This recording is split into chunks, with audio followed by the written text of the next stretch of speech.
And then I think also, if you're all in and death visits, and you know it's impending, you could say to yourself, I did everything that I was here to do.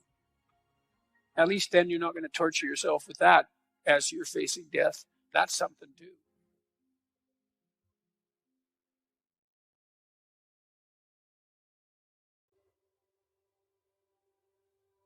You have to be tough as a damn boot to be good, because you have to stand your ground when you need to stand your ground, and you have to be able to say no when it's time to say no, and you have to mean it. And so then you have to think and plan strategically so that when you're going to say no, you can mean it and it will stick. And that takes a certain amount of integrated malevolence, I would say. And once it's integrated, it's not malevolence, it's strength. It's strength of character. It's the ability to stand your ground. And you have to cultivate that. And you cultivate that at least in part by telling the truth.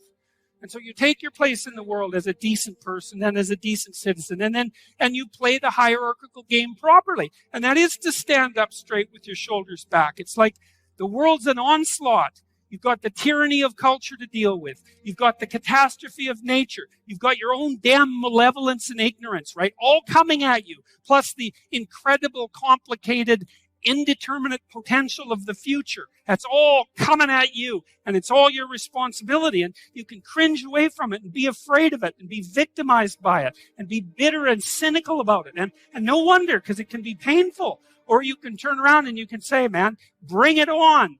Because there's more to me than there is to the catastrophe. And this is what I discovered from looking at what I looked at. I looked at the darkest things I could look at, really, for 30 years. I was really a lot of fun to be around, I can tell you. I looked at the darkest things that I could think of, right? Not only what happened in Auschwitz and what happened in the Gulag, but personal issues. It's like I wasn't so much interested in the totalitarians as a group. I was interested in the people who undertook the terrible acts that the totalitarians required. The people who, I was just rereading Ordinary Men, and it was a story about a police battalion in Poland that trained ordinary policemen to take naked pregnant women out into the fields and shoot them in the back of the head. It takes a lot of training, by the way, before you can bring yourself to do that. And you aren't the same person by the end of it. It's pretty goddamn horrific. And I was trying to figure out, what would it be like to be that person? Because we are that person.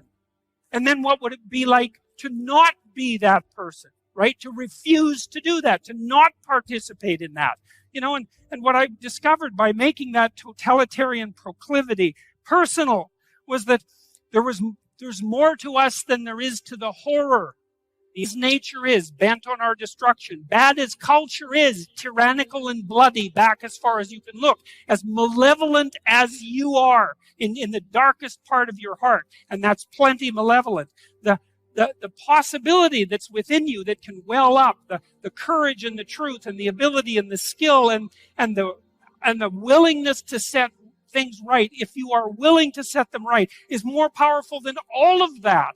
And so it's so interesting. It was proof for me of an old saying I read from Carl Jung. It's an alchemical motif, in sterquilinus inventur, which is what you most want to be found will be found where you least want to look, essentially. And it's so interesting because it means that if you're willing to turn around and to stand up straight and face the darkness like fully, what you discover at the darkest part is the brightest light. And that's something that's so much worth discovering, because there's going to be terrible darkness in your life, and it's going to make you cynical and bitter. And it's true for people who are older as well, who then decided to make a real effort and to try to make where they were better, instead of being bitter about where they weren't, because that's bitterness that really does you in. You help them become stronger, and the way you do that is by strategizing with them and encouraging them to confront the things that they're afraid of and avoiding,